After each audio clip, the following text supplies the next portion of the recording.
안녕하십니까. 아침 저녁으로 날씨가 많이 쌀쌀해졌죠. 단풍은 더욱더 아름다워졌는데 또 이렇게 환절기라서 감기 걸리기 참 쉬운 것 같습니다. 또 건강히 유의하시기 바랍니다. 오늘 말씀의 제목은 대성물로 주려 함이니라 입니다. 요절 말씀 같이 읽어볼까요? 시작. 인자가 온 것은 성경을 받들여 함이 아니라 도리어 섬기려 하고 자기 목숨을 많은 사람의 대성물로 주려 함이니라. 그러하신 주님, 자기 생각이 많고 또 무지하여서 또 제멋대로 행하고 또 자기 고집을 피우기 쉬운 저희들을 끝까지 주님께서 사랑하시고 인내하셔서 당신의 제자들로 키우시는 소망의 주님을 인하여 참으로 감사합니다. 주님, 이 시간 저희의 참 불쌍히 여기셔서 저의 마음과 영의 눈을 열어주시고 띄워주셔서 주님의 음성을 듣게 하시고 또 말씀을 통해서 주님을 볼 수 있도록 은혜 주시기를 간절히 기도하고 원합니다. 성령님께서 이 예배 가운데 함께 임재하여 주시고 부장한 종을 당신의 도구로 사용해 주시기를 간절히 기도합니다. 부장한 종은 감사합니다. 우리 주 예수 받들어 기도했습니다. 아멘. 여러분은 성경 하면 어떤 이미지가 떠오르십니까? 전공 필수 과목처럼 어쩔 수 없이 공부해야 하고 학점을 따야 하는 그런 책으로도 여겨질 수 있겠지만 사실 성경은 하나님의 우리를 향한 사랑의 편지입니다. 그래서 혹자는 성경을 읽을 때는 사랑하는 연인의 그 편지를 읽듯이 그렇게 읽으라고 합니다. 막 가슴이 설레면서 두근두근하면서 이렇게 읽으라는 것입니다. 성경에는 하나님의 그 따스한 숨결이 흐르고 있고 죽음보다 강한 하나님의 뜨거운 사랑이 깃들여져 있습니다. 오늘 이 시간 주님께서 이번 주에 저희들에게 보내주신 그 사랑의 편지를 같이 뜯어볼 수 있기를 기도합니다. 그 안에서 저의 영의 눈이 열려서 주님의 그 놀라운 세계를 볼 수 있기를 간절히 기도합니다. 오늘 말씀은 참으로 아름답고 위대한 인생을 살기를 바라는 제자들에게 주시는 주님의 말씀입니다. 예수님은 이를 말씀으로 가르쳐 주셨을 뿐만 아니라 그 삶을 통해서 어떠한 인생이 가장 귀하고 위대한 인생인지를 보여주셨습니다. 파트 1, 또다시 십자가 부활을 말씀하시다. 17절을 보십시오. 예수께서 예루살렘으로 올라가려 하실 때에 12 제자를 따로 데리시고 길에서 이르시되. 이번에 예수님께서 예루살렘으로 올라가시는 것은 공생의 세 번째로 그 마지막 방문이셨습니다. 예수님은 12 제자를 따로 데리시고 그 올라가시는 목적이 무엇인가를 가르쳐 주셨습니다. 18, 19절을 보십시오. 같이 읽어봅시다. 시작. 보라, 우리가 예루살렘으로 올라가노니 인자가 대지상들과 서기관들에게 넘겨지며 그들이 죽이기로 결혼하고 이방인들에게 넘겨주어 그를 조롱하며 채찍질하며 십자가에 못 할 것이나 살아나리라.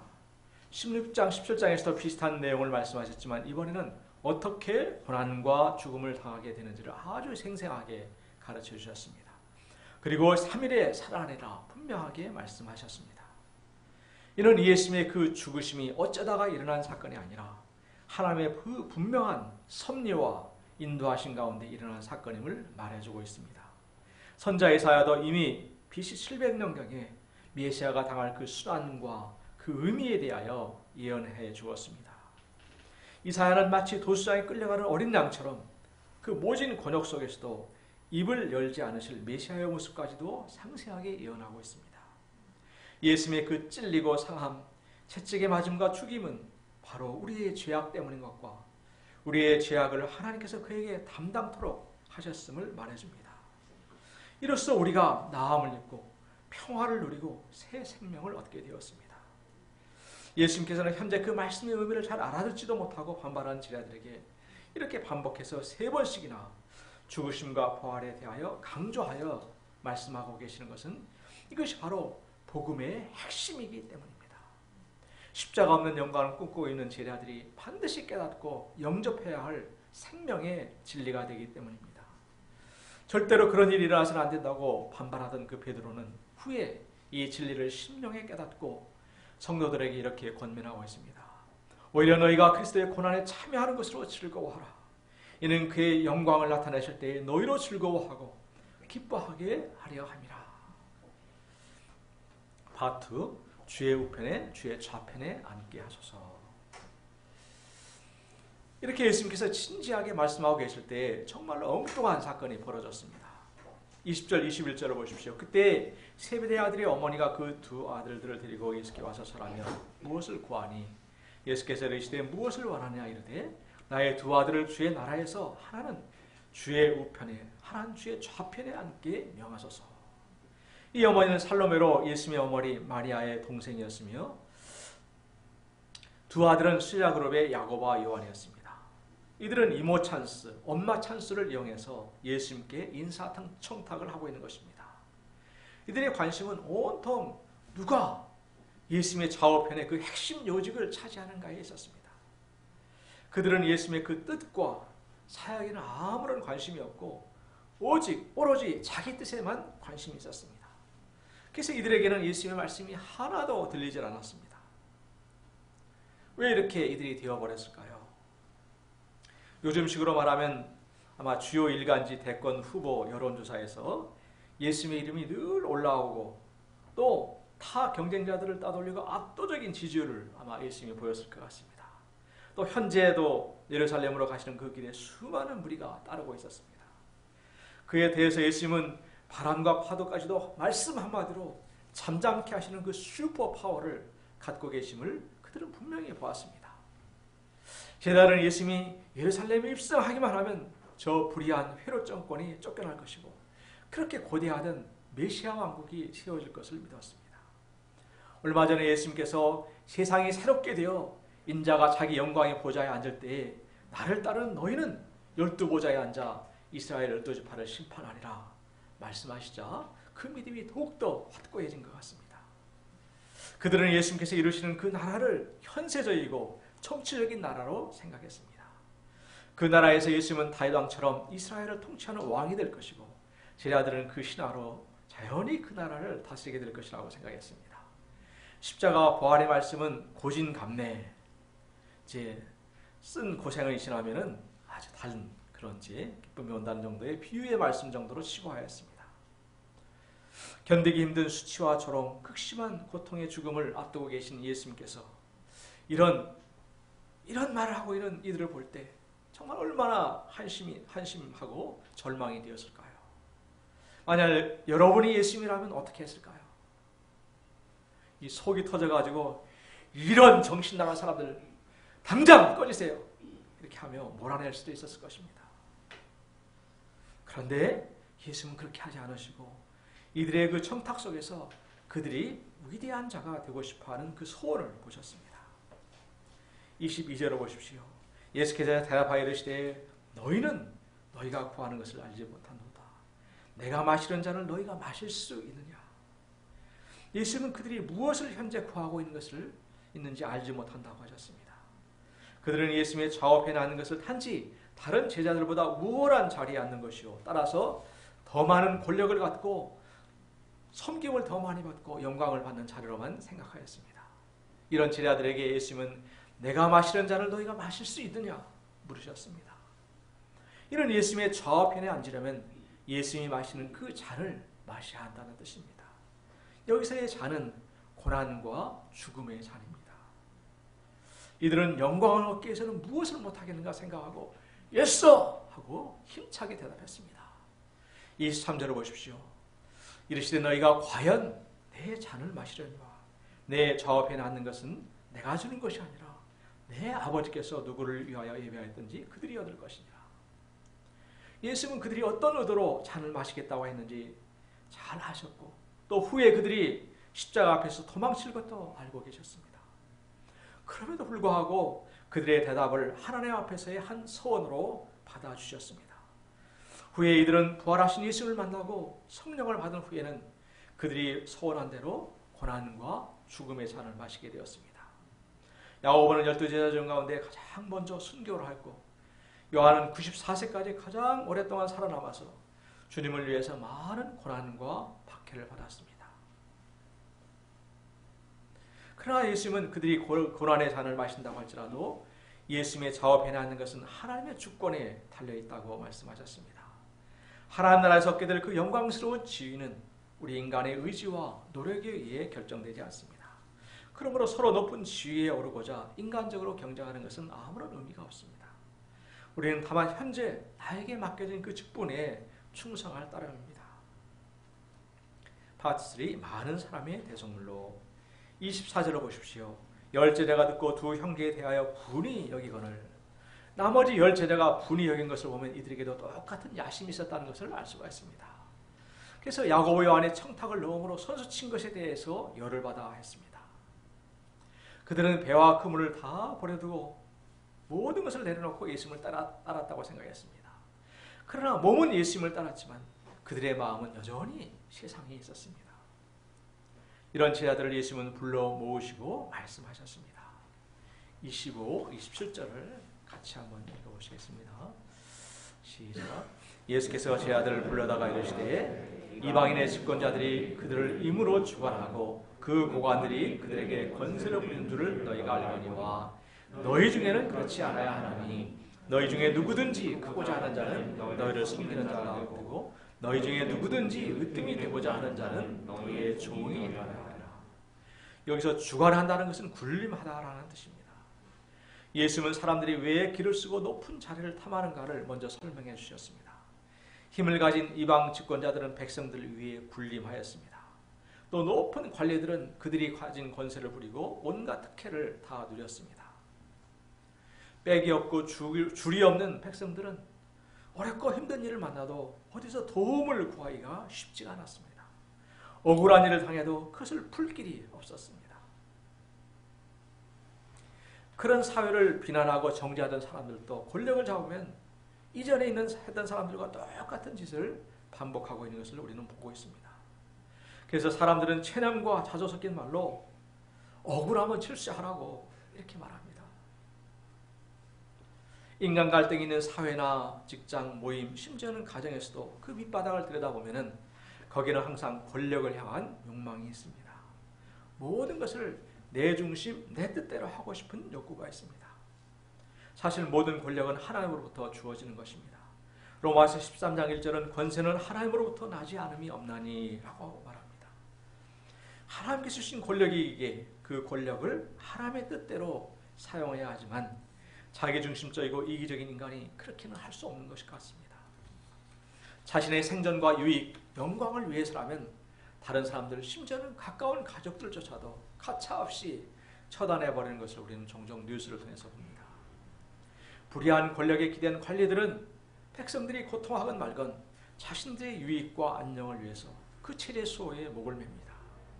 그러다 권력이 뒤집어져 버리면 수많은 사람들이 처형되거나 감옥에 가는 것을 우리는 역사 속에서 누누이 보아왔습니다. 이러한 세상 속에서 제자들까지도 그 영향을 받아서 수단 방법을 가리지 않고 어떻게든 높고 힘 있는 자리에 오르고자 야망만 가졌지 정작 그 자리에 가서 어떻게 하겠다는 분명한 가치관이 없었습니다. 우리는 자녀들은 좋은 대학, 좋은 직장에 들어가고 높은 연봉에 고위직에 가기를 원합니다. 그런데 그것은 하나의 수단일 뿐이지 그 자체가 절대로 목적이 될 수가 없습니다.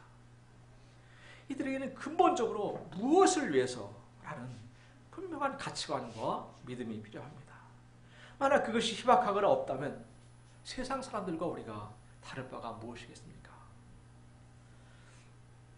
26, 27절을 보십시오. 다시 보십시오. 너희 중에는 그렇지 않아야 하나니 너희 중에 누구든지 크고자 하는 자는 너희를 섬기는 자가 되고 너희 중에 누구든지 으뜸이 되고자 하는 자는 너희의 종이 되어야 하리라. 예수님은 너희 제자는 달라야 한다. 세상의 가치관과 원리를 따라서 살아서는 안 된다. 또 너희는 다르게 살아야 한다고 말씀하십니다. 그것은 섬기는 자가 되라. 또 이웃의 종이 되라는 것입니다. 우리가 섬긴다고 말할 때는 우리는 사람들이 봉사한다는 그런 말을 교회식으로 좀 더 고상하게 표현하는 말 정도로 생각하지만 주님께서 불러주신 그 말씀은 그 뜻이 훨씬 더 강합니다. 여기서 섬기는 자는 음식을 나르는 자입니다. 영어 성경은 servant로 표현하였습니다. 또 너희의 종이 되어야 한다고 할 때 종은 slave, 노예입니다. 크고 위대한 자, 으뜸이 되는 자는 섬기는 자요 노예가 되라고 하십니다. 우리가 알듯이 노예는 그 주인의 모든 필요를 채워주는 자입니다. 주인을 위해서 음식도 나르고 청소도 하고 온갖 허드렛 일을 다 합니다. 노예의 존재 목적은 바로 주인의 행복에 있습니다. 세상에는 높은 자리에서 섬김받는 자가 큰 사람이지만 천국에서는 낮아져서 섬기는 자가 위대한 자라고 하십니다. 세상은 길을 쓰고 올라가는 투쟁을 하지만 예수님은 반대로 낮아지고 섬기는 투쟁을 하라고 명령하셨고 몸소 그 본을 보여주셨습니다. 제자들이 서로 낮아지기가 싫어서 식사 자리에서 발냄새를 풍기고 있을 때 예수님은 일어나셔서 수건을 허리에 두르시고 한 사람 한 사람씩 제자들의 발을 무릎을 꿇고 섬겨 주셨습니다. 씻어 주셨습니다. 예수님은 종처럼 섬기라고 하지 않으시고 섬기는 자가 되라, 종이 되어라 라고 하셨습니다. 이는 그 존재와 내면이 섬기는 자요 종이 되라는 것입니다. 이러한 예수님의 섬김과 사랑으로 무엇보다도 11 제자들이 변화되고 살아났습니다. 예수님이 부활 승천하신 후에 이들은 이 땅에서 남은 작은 예수들이 되었고 이들의 섬김은 대를 이어서 그 섬김과 섬김의 역사가 이어지게 하였습니다. 억압은 억압을 낳고 피는 피를 부릅니다. 그러나 섬김은 섬김을 낳고 사랑은 사랑을 불러옵니다. 낮아지는 곳에 섬김과 희생이 있는 곳에 사랑이 있는 곳에 생명이 살아나는 역사가 있습니다. 또 바로 그곳에 우리 주님께서 계십니다. 헨리 나우에는 천재로 불리우며 오르막길의 인생을 살았습니다. 심리학과 신학을 공부하면서 예일대를 거쳐 하버드대 교수로서 명성 있는 작가요 지도자로 또 성공과 영광의 인생의 길을 걸어가고 있었습니다. 하지만 그 사람들의 찬사 속에서도 참된 기쁨과 만족을 찾지 못했고 50대가 되던 어느 날 정신지체 장애인 단체의 초청으로 잠깐 봉사를 나가게 되었습니다. 그는 그곳에서 아담이란 장애인 청년을 섬기면서 알 수 없는 기쁨과 평안을 체험하게 되었습니다. 아담은 정신지체 장애인이지만 정말 깨끗하고 투명한 영혼을 가진 사람이었습니다. 그의 영혼과 부딪히면서 나우에는 자신에게 붙어있던 찌꺼기, 거짓된 위선과 가면이 찢겨나가면서 자신의 영혼이 치유되고 있음을 깨달았습니다. 낮아져 섬기면서 낮아져 오신 예수님이 그의 영혼을 치유한 것이었습니다. 그 체험 후에 그는 많은 사람들의 만류에도 불구하고 하버드 대학을 떠나서 장애인 단체로 가면서 이렇게 말했습니다. 오르막길의 인생은 성공과 칭찬에 가려서 예수님이 보이지 않습니다. 이제 낮은 곳에서 예수님을 만날 것입니다. 그 후 그는 10년 동안 예수님과 함께 장애인들을 섬기면서 마지막 생애를 보냈습니다. 사람들은 작은 자를 섬기는 것은 베푸는 것이요 손해인 것처럼 생각하기 쉽습니다. 그러나 섬김으로 우리는 예수님을 만날 수가 있고 그 예수님을 통해서 우리 자신이 치유되고 회복될 수가 있습니다. 그래서 사실은 섬김이 축복인 것입니다. 그런데 우리가 일상 속에서 이 나우엔처럼 막 이렇게 큰 변화가 아니라 일상 속에서 우리가 죄악된 우리가 정말 이런 존재로 변화된다는 것이 가능한 것일까요? 정작 현실에 부딪히면 성격이 다르고 생각이 다른 형제 자매들, 심지어는 식구들과도 더불어 함께 살아가는 것이 참으로 쉽지가 않습니다. 이는 마치 중력이 지구상의 모든 것을 다 끌어당기듯이 나의 이기심과 자기중심의 그 죄성이 중력처럼 모든 것을 자기중심으로 끌어당기기 때문입니다. 하나님의 그 말씀도 무의식 중에서 나를 중심으로 취사 선택하고 적절하게 배합하여 자신을 합리화하는 도구가 되기 쉽습니다.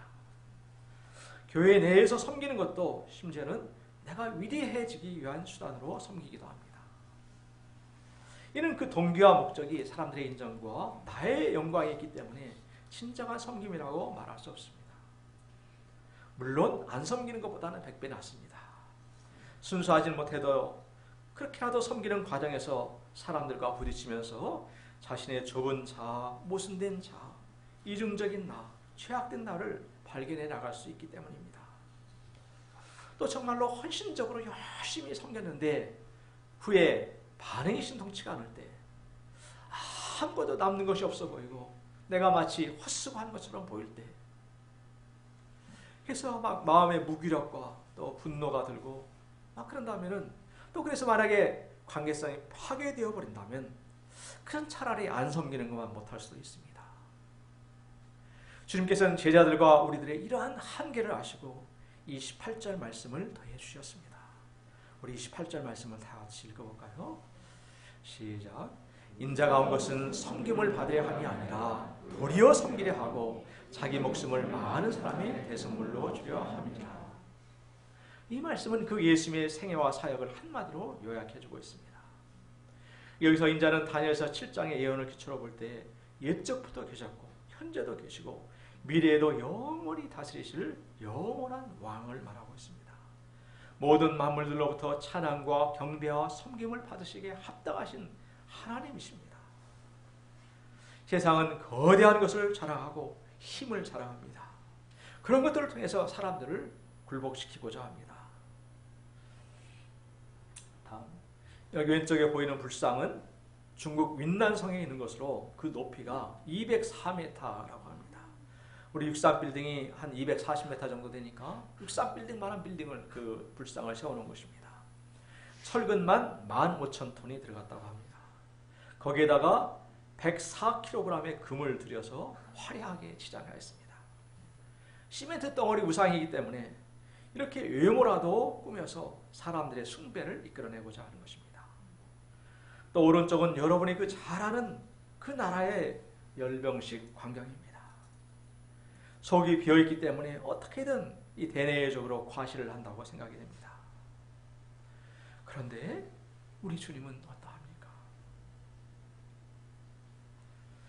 이 주님은 하나님이시요 만왕의 왕이신데 이 땅에 우리와 같은 육신을 입고 오셨고 그것도 마국간에 한 아기로 오셨습니다.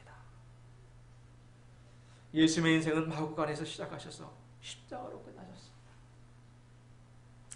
목수의 아들로 가장 가난한 삶을 사셨고 인생들 죄인들을 섬기시기 위하여 머리들 것 없는 삶을 사셨습니다. 예수님의 삶은 자신을 들여서 병든 자들, 버림받은 자들, 죽어가는 자들을 섬기시고 살리시는 인생이었습니다. 교만하고 세상 야망이 가득한 제자들을 마지막 그 죽는 순간까지도 온 힘을 다해서 섬기셨습니다. 이 예수님의 그 섬김의 절정은 자기 목숨까지도 많은 사람을 위한 대속물로 내어놓는 것이었습니다. 대속물은 영문 성경에는 랜섬으로 표현되어 있습니다. 영화에 보면 악당들이 어린 딸을 납치해가고 몸값으로 어마어마한 돈을 요구합니다. 그러면 살려주겠노라고. 그 돈이 랜섬입니다. 대개는 영화 스토리가 아빠가 막 목숨을 무릅쓰고 악당 소굴에 들어가서 딸을 구해내오는 해피엔딩으로 끝나지만 만약에 그 과정에서 아빠가 죽고 딸만 살아나는 경우라면 그 아빠가 딸의 대속물, 랜섬이 된 것입니다. 예수님은 죄와 사단에 팔린 우리를 살려내기 위하여 자신의 목숨을 그 몸값으로 내어놓으신 것입니다. 우리가 이 사실을 많이 들어서 머리로는 잘 알고 있지만 실제로는 그 안에 담긴 의미가 얼마나 크고 놀라운지를 다시 한번 생각해 봐야 합니다. 성부 하나님께서 그 아들을 십자가에서 나를 위해 희생시켰다는 건 달리 말하면 나를 그 아들보다도 더 귀하게 여기신 것을 말해줍니다. 이는 하나님께서 나를 마치 하나님처럼 섬기신 것입니다. 이게 도대체 있을 수 있는 일입니까? 내가 정말로 그럴 만한 가치가 있는 귀한 그런 존재입니까? 세상 사람들이나 식구들, 심지어 나 자신도 나를 탐탁치 않게 여기고 못난 이로 여기는 그런 나를 하나님께서는 그 아들보다 더 사랑하시고 그 어떤 희생도 아끼지 않으신 것입니다. 그렇게 하시면서도 내가 이렇게 해줄 테니까 너 이렇게 해야 돼 라고 어떤 조건도 내걸지 않으셨습니다. 이 하나님의 사랑은 생각하면 생각할수록 우리의 가슴을 먹먹하게 합니다. 이 사랑은 텅 비고 시린 나의 가슴을 뜨거운 것으로 가득 채워줍니다. 저는 이 말씀을 전하고자 할 때 말씀이 심히 부담이 되었습니다. 첫째는 섬김이 너무나도 부족한 자신과 내면을 알았기 때문이고, 둘째는 저의 의지와 노력으로는 존재가 변화되어서 동역자들과 양들을 섬기는 자요 그들의 노예가 절대로 될 수 없음을 알았기 때문입니다. 저는 주여, 주님 하면서 탄식하는 소리가 절로 나왔습니다. 그리고 이 주님의 그 섬김의 비밀을 알게 해달라고 기도하게 되었습니다. 그래서 말씀을 마음에 두고 읽고 또 읽었습니다. 그러던 중에 28절, 자기 목숨을 대속물로 주려 함이라.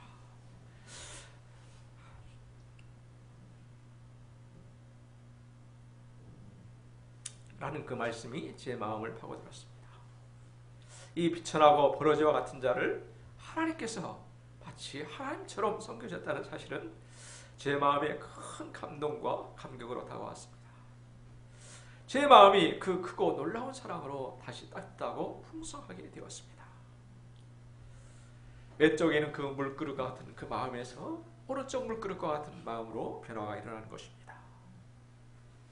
무엇을 해야 한다는 의무감, 부담감들이 절로 사라졌습니다.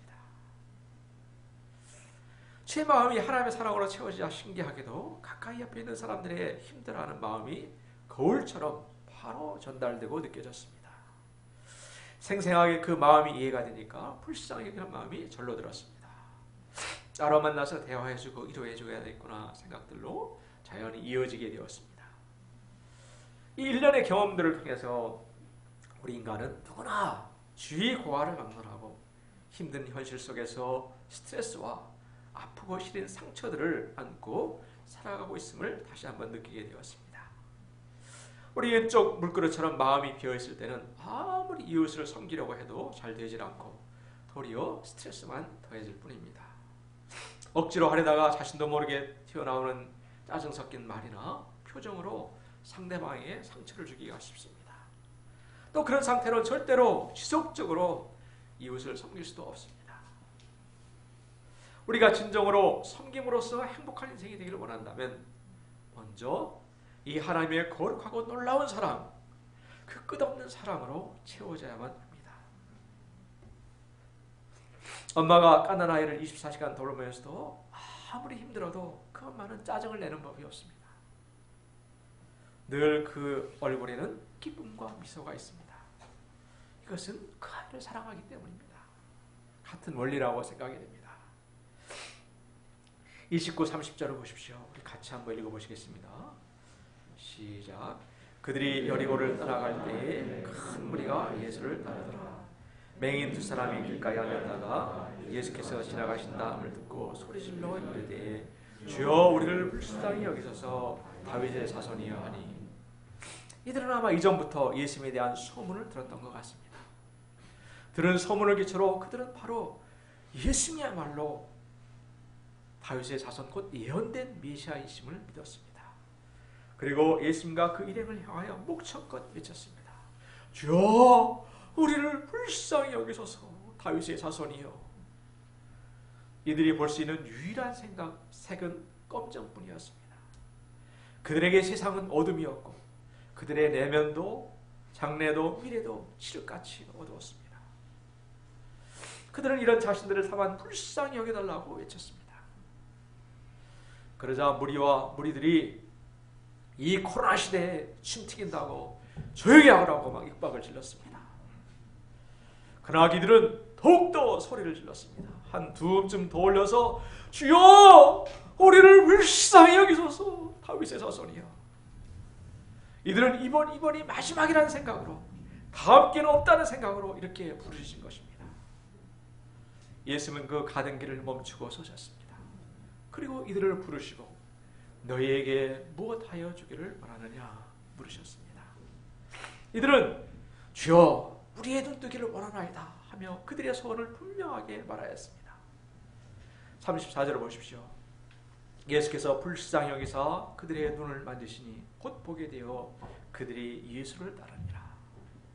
예수님은 그들을 불쌍히 여기셨습니다. 십자가에 못 박히실 그 손으로 그들의 눈을 어루만져 주셨습니다. 이로써 그들의 상처받고 무시받은 마음까지도 어루만져 주신 것입니다. 그러자 곧 이들이 보게 되었습니다. 그들은 제일 먼저 자비로우신 주님의 그 얼굴을 보게 되었습니다. 말지노청 파남보의 총천연색의 아름다운 세계가 그들의 앞에 쫙 펼쳐지게 되었습니다. 이들은 그 은혜가 너무나도 놀랍고 감격스러워서 바로 예수님을 따른 제자들이 되었습니다. 예수님은 십자가 죽음으로 향해 나아가시는 그 힘든 여정 가운데서도 이름도 나오지 않는 그 비천한 두 맹인을 섬겨주심으로 섬김의 본을 보여주셨습니다. 주님께서는 이들도 온 마음과 생명을 다하여 섬겨주신 것입니다. 이 사랑의 주님을 찬양합니다. 이 깊어가는 가을에 이 크신 하나님의 사랑을 우리가 알고 덧입고 가장 가까이 있는 한 영혼을 섬기면서 거기에서 예수님을 만나고 배우는 저희 천국 백성들이 될 수 있기를 간절히 기도합니다. 우리 요절 말씀 읽고 기도하고 마치겠습니다. 28절 시작. 인자가 온 것은 섬김을 받으려 함이 아니라 도리어 섬기려 하고 자기 목숨을 많은 사람의 대속으로 주려 합니다. 거룩하신 주님, 교만하고 아무 쓸데없는 자격 없는 죄인들을 위해서 당신의 그 생명을 대속물로 내어주셔서 참으로 감사합니다. 이 크신 주님의 사랑이 날마다 저희 속에서 사랑의 샘이 되어서 저희를 채워주시고 넉넉하고 풍성케 하셔서 힘들고 고통하는 이웃들을 보듬고 섬겨줄 수 있는 저희가 되게 하여 주소서. 부장은 좋은 감사하며 우리 주 예수 만들어 기도했습니다.